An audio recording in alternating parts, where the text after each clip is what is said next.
नमस्कार, मैं कंचन शर्मा, सहायक आचार्य प्राणी शास्त्र, राजकीय महाविद्यालय झुंझुनू से। आज का हमारा टॉपिक है पार्थेनोजेनेसिस या अनिषेक जनन। लैंगिक प्रजनन या सेक्सुअल रिप्रोडक्शन के दौरान सामान्यतः ओवम व स्पर्म के निषेचन से जायगोट का विकास होता है, जो कि ऑन्टोजेनिक डेवलपमेंट द्वारा वयस्क प्राणी में डेवलप होता है। कुछ प्राणियों में अंडाणु को शुक्राणु द्वारा निषेचित नहीं किया जाता है। अंडाणु वातावरणीय कारकों से स्वयं प्रेरित होकर परिवर्तन दर्शाता है, अथवा शुक्राणु बिना आनुवंशिक सहयोग के बिना केवल अंडाणु को परिवर्तन हेतु प्रेरित कर देता है। इस प्रकार परिवर्तित भ्रूण में नर द्वारा आनुवंशिक सहयोग प्रदान नहीं किया जाता है। इस प्रकार निषेचन रहित प्राणी परिवर्तन को ही हम अनिषेक जनन कहते हैं। यह लैंगिक प्रजनन का एक रूप होता है जिसमें लिंग कोशिकाएं यानी कि सेक्स सेल भाग लेती है, अतः इसे अलैंगिक प्रजनन नहीं कहा जा सकता। चार्ल्स बोनेट ने सी अर्चिन में अनिषेक जनन या पार्थोजेनेसिस को प्रक्षिप्त किया। बीटी के अनुसार नर युग्मक से आनुवंशिक सहयोग प्राप्त किए बिना मादा युग्मक से भ्रूण परिवर्धन की प्रक्रिया को ही हम अनिषेक जनन कहते हैं। अनिषेक जनन से उत्पन्न प्राणियों को हम अनिषेक जनित अथवा पार्थोनेट कहते हैं, तथा वे कारक जो अनिषेक जनन को प्रेरित करते हैं अनिषेक जनन कहलाते हैं। बोवेरी के अनुसार सी अर्चिन के अंडों का एक्टिवेशन शुक्राणु के केवल एस्टर द्वारा किया जाता है, जिससे अंडे में विभाजन प्रारंभ हो जाते हैं। शुक्राणु 4 से 8 कोशिकीय अवस्था में निषेचन करता है। अनिषेक जनन निम्नलिखित प्रकार से होता है। फर्स्ट, गाइनोजेनेसिस के द्वारा शुक्राणु अंडाणु के संपर्क द्वारा सक्रिय कर देता है, परंतु शुक्राणु व अंडाणु के प्रोन्यूक्लियाई का फ्यूजन नहीं हो पाता है। सेकंड होता है एंडोजेनेसिस। इस प्रकार के अनिषेक जनन में मादा प्रोन्यूक्लियाई निष्क्रिय हो जाता है और केवल मेल प्रोन्यूक्लियाई द्वारा ही भ्रूण परिवर्धन को प्रेरित किया जाता है। थर्ड होता है आंशिक निषेचन के द्वारा या पार्शियल फर्टिलाइजेशन के द्वारा। जब अंडे में परिवर्धन का उत्प्रेरण शुक्राणु के किसी भाग द्वारा किया जाता है। कुछ प्राणियों में प्राकृतिक रूप से प्रजनन अनिषेक जनन द्वारा होता है, तो कुछ जंतुओं में अनिषेक जनन कृत्रिम रूप से उद्दीपन के द्वारा होता है। इस प्रकार अनिषेक जनन निम्नलिखित 2 प्रकार का होता है। नंबर 1, प्राकृतिक अनिषेक जनन यानी कि नेचुरल पार्थोजेनेसिस। नंबर 2, कृत्रिम अनिषेक जनन यानी कि आर्टिफिशियल पार्थोजेनेसिस। प्राकृतिक अनिषेक जनन या नेचुरल पार्थोजेनेसिस। कुछ प्राणियों में अनिषेक जनन हेतु अंडे को प्रेरित करने की आवश्यकता नहीं होती है। प्राकृतिक रूप से प्रजनन अंडाणु के बिना निषेचन संपन्न हो पाता है, जैसे कि रोटिफर्स, गोल्डफ्लाई, एफिड्स आदि। वर्टिब्रेट्स में अनिषेक जनन प्राकृतिक रूप से यदा-कदा ही पाया जाता है। लीडर के अनुसार केराइसिस ऑरोटस गिबेलिया मछली में अनिषेक जनन होता है। इनमें केवल फीमेल ही पाई जाती है। लेसर्टा सेक्सिकोला अमेरिकाना छिपकली में भी प्राकृतिक रूप से प्रजनन इसी प्रकार का होता है। कुरियर के अनुसार गिनी पिग में अनिषेक जनन द्वारा ब्लास्टोसिस्ट अवस्था तक का विकास देखा जा सकता है। कुछ जंतुओं में केवल अनिषेक जनन द्वारा ही प्रजनन होता है, जबकि कुछ प्राणी में अनिषेक जनन प्रजनन के साथ साथ लैंगिक प्रकार से प्रजनन भी करते हैं। इस प्रकार अनिषेक जनन 2 प्रकार का होता है।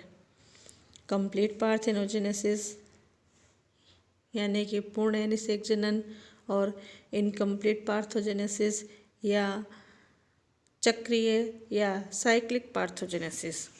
तो पहला हम लेते हैं इनकम्प्लीट पार्थोजेनेसिस या साइक्लिक पार्थोजेनेसिस। इस प्रकार का अनिषेक जनन जो लैंगिक प्रजनन से पूरकता दर्शाता है, अर्थात उन प्राणियों में पाया जाता है जो लैंगिक प्रजनन भी कर सकते हैं। यह अनिषेक जनन परिस्थितियों पर निर्भर करता है, जैसे कि मिएस्टर अनुकूल परिस्थिति में अनिषेक जनन, जबकि विपरीत परिस्थिति में लैंगिक प्रजनन दर्शाता है। एफिड्स, डेफनिया व रोटिफर्स में भी इसी प्रकार का अनिषेक जनन कई पीढ़ियों तक लैंगिक प्रजनन के पश्चात पाया जाता है। ये प्राणी ग्रीष्म ऋतु में लैंगिक प्रजनन करते हैं, जबकि कुछ प्राणियों जैसे कि गोल्डफ्लाइज, होमियोप्टेरा में लैंगिक प्रजनन व अनिषेक जनन एकांतर क्रम में पाए जाते हैं, अर्थात एक पीढ़ी लैंगिक प्रजनन तथा आगामी पीढ़ी अनिषेक जनन दर्शाती है। कुछ समूहों में जंतुओं में लैंगिक व अनिषेक जनन एक निश्चित क्रम में न होकर अनियमित क्रम में होते हैं। अब हम बात करते हैं कंप्लीट पार्थेनोजेनेसिस या ऑब्लिगेटरी पार्थोजेनेसिस। कुछ इनवर्टिब्रेट्स केवल अनिषेक जनन ही दर्शाते हैं। इन्हें कंप्लीट, ऑब्लिगेटरी या टोटल पार्थोजेनेसिस भी कहा जाता है। इन प्राणियों में केवल मादाएं उत्पन्न होती हैं, जिनसे उत्पन्न अंडे परिवर्तित होकर मादाएं विकसित करते हैं। नर की अनुपस्थिति से नए जीन्स का समावेश नहीं होता है, अतः विभिन्नताएं उत्पन्न नहीं होती हैं। विभिन्नताओं के अभाव में ये प्रजातियां विपरीत वातावरणीय स्थितियों में अपना अस्तित्व नहीं रख पाती हैं, अतः उद्विकास की दृष्टि से फिट नहीं होती हैं। इस प्रकार का प्रजनन केंचुए की कुछ प्रजातियों, गोल्डफ्लाइज, डेलाइट रोटिफर्स में पाया जाता है। रोज गोल्डफ्लाइज तथा बैसिलस रोजी में नर नहीं के समान ही उत्पन्न होते हैं, जबकि प्रेइंग मेंटिस में नर का पूर्णतः अभाव होता है। ये केवल फीमेल उत्पन्न करते हैं। लेसर्टा सेक्सिकोला अमेरिकाना छिपकली जैसे कशेरुकियों में भी नर का पूर्णतः अभाव होता है। इसी प्रकार कैरियोसिस ऑरोटस गिबेलिया में भी केवल मादाएं ही विकसित होती है। अनिषेक जनन से उत्पन्न प्राणियों में गुणसूत्रों के सेट के आधार पर अनिषेक जनन भी दो प्रकार का होता है। फर्स्ट, अगुणित अनिषेक जनन या हैप्लॉइड पार्थेनोजेनेसिस। सेकेंड, द्विगुणित अनिषेक जनन या डिप्लॉइड पार्थेनोजेनेसिस। तो फर्स्ट हम लेते हैं अगुणित अनिषेक जनन या हैप्लॉइड पार्थेनोजेनेसिस। इसे हम एरहेनिटोकी भी कहते हैं। इस प्रकार के अनिषेक जनन से उत्पन्न प्राणियों में हैप्लॉइड क्रोमोसोम पाए जाते हैं। ये फीमेल के द्वारा प्रोवाइड हैप्लॉइड एग से उत्पन्न होते हैं। कुछ प्रजातियों में नर का विकास अनिषेचित अंडे से अनिषेक जनन द्वारा होता है, जबकि मादा का परिवर्धन निषेचित अंडे से होता है। अतः नर अगुणित तथा मादा द्विगुणित या डिप्लॉइड होती है, अर्थात इस प्रकार के प्रजनन में अनिषेक जनन व लैंगिक प्रजनन मिश्रित होते हैं। हैप्लॉइड और डिप्लॉइड दोनों प्रकार के प्राणियों का परिवर्तन होने के कारण इसे हैप्लोडिप्लॉइडी अथवा एरहेनिटोकी भी कहते हैं। Diploid parthenogenesis. इस प्रकार के अनिषेक जनन से उत्पन्न अनिषेक जनन डिप्लॉइड होते हैं, जिनका परिवर्तन द्विगुणित अंडों से होता है। अतः इस प्रकार की प्रजातियों में केवल मादाएं ही पाई जाती हैं, यद्यपि एफिड्स व फिलोक्सेरेंस में नर का विकास होता है, परंतु नर में मादा की तुलना में एक या अधिक गुणसूत्रों की कमी होती है। अतः इसे हम सोमेटिक पार्थेनोजेनेसिस या कायिक अनिषेक जनन भी कहते हैं। डिप्लॉइड अंडों की उत्पत्ति किस प्रकार हुई, इस आधार पर भी इसे फिर से दो भागों में डिवाइड किया गया है, एमियोटिक थैलिटोकी और मियोटिक थैलिटोकी। अब हम पढ़ते हैं आर्टिफिशियल पार्थेनोजेनेसिस। वे जंतु जो सामान्यतया अनिषेक जनन नहीं दर्शाते हैं, विभिन्न इम्पल्स या स्टिमुलस द्वारा इनमें अनिषेक जनन को प्रेरित किया जाता है। अतः इसे हम आर्टिफिशियल या इंड्यूस पार्थेनोजेनेसिस भी कहते हैं। आर्टिफिशियल पार्थोजेनेसिस की अवधारणा निम्नलिखित शोध कार्यों के पश्चात प्रकाश में आई है, जैसे कि बोर्सियर ने रेशम कीट के अंडों को धूप में रखकर अनिषेक जनन को प्रेरित किया। तो टिकोमिरोव के अनुसार अंडों में रासायनिक अथवा भौतिक कारकों द्वारा अनिषेक जनन उत्पन्न किया जा सकता है।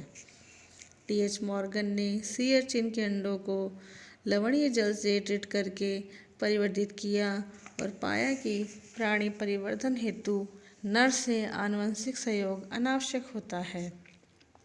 लोएब ने सी अर्चिन के अंडों को हाइपरटोनिक सॉल्यूशन से ट्रीट करके लार्वा प्राप्त किए।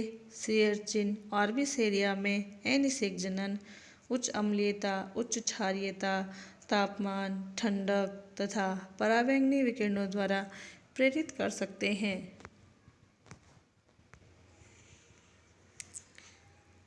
स्वार्सन के अनुसार साल्मोसालर में कृत्रिम अनिषेक जनन सरलता से उत्पन्न हो जाता है। ब्रोडेन ऑस्टिन ने पाया कि चूहे में अनिषेचित अंडे 45 डिग्री तापमान पर 4 कोशिका की अवस्था तक परिवर्तित कर सकते हैं। अतः उपयुक्त शोध कार्यों से स्पष्ट है कि कशेरुकी व अकशेरुकियों में कृत्रिम अनिषेक जनन की क्षमता पाई जाती है। वे कारक जो अनिषेक जनन को प्रेरित करते हैं पार्थेनोजन कहलाते हैं। निम्नलिखित कारक अनिषेक जनन हो सकते हैं: फिजिकल फैक्टर या भौतिक कारक, रासायनिक कारक और विकिरणों के द्वारा और नर एस्टर के द्वारा। ये जो कारक हैं वो पाथोजन हो सकते हैं। अब हम पढ़ते हैं अनिषेक जनन का क्या महत्व है। अनिषेक जनन एक विशिष्ट प्रजनन का माध्यम होता है जिसमें एक प्राणी विपरीत लिंग से बिना आनुवंशिक सहयोग के परिवर्धित हो सकता है। इसकी विशेषता से निम्नलिखित लाभ होते हैं। फर्स्ट, प्रजनन का तरीका। वे अंडे जो शुक्राणु द्वारा निषेचित नहीं हो पाते हैं वे इस माध्यम से परिवर्धित कर सकते हैं। अतः यह एक ऐसा प्रजनन का तरीका है जिसमें दूसरे लिंग की आवश्यकता नहीं होती है, लेकिन इसे हम अलैंगिक प्रजनन में शामिल नहीं कर सकते हैं, परंतु इसे लैंगिक प्रजनन का एक रूप कहा जाना चाहिए क्योंकि इसमें लिंग कोशिकाएं भाग लेती हैं। सेकंड, इससे रैपिड ब्रीडिंग होती है। इसके माध्यम से प्रजनन में समय कम लगता है क्योंकि निषेचन हेतु आवश्यक समय नहीं लगता है, अतः अधिक संख्या में अंडों का विकास होता है। थर्ड, इसमें आती हैं विभिन्नताएं। निषेचन से आगामी पीढ़ी में 2 जनकों के गुणसूत्रों का मिश्रण होता है, अतः जीवों में विभिन्नताएं उत्पन्न होती हैं। इस प्रकार की प्रजातियां वातावरणीय परिवर्तन के प्रति अनुकूल हेतु असक्षम होती है, इनका अस्तित्व खतरे में पड़ जाता है। अतः हम कह सकते हैं कि अनिषेक जनन प्राणी प्रजाति पर ऋणात्मक प्रभाव उत्पन्न होता है। फोर्थ होता है लिंग निर्धारण। अनिषेक जनन के द्वारा सदैव अंडों से नर तथा द्विगुणित अंडों से मादाएं परिवर्धित होती है। मधुमक्खियां में निषेचन के द्वारा उत्पन्न डिप्लॉइड क्वीन में विकसित होती है। अनिषेचित अंडों में अनिषेचित से नर ड्रोन का विकास होता है। रानी द्वारा लिंगानुपात का निर्धारण किया जाता है कि कितने अंडों में निषेचन तथा कितने अंडों में अनिषेचन रहना है। अगला आता है जीन प्रारूपों का संरक्षण और अनिषेक जनन से बहुगुणन में वृद्धि होती है। संकरण से संबंध का पता चलता है। इस प्रकार ये सारे अनिषेक जनन के महत्व को दर्शाते हैं। धन्यवाद।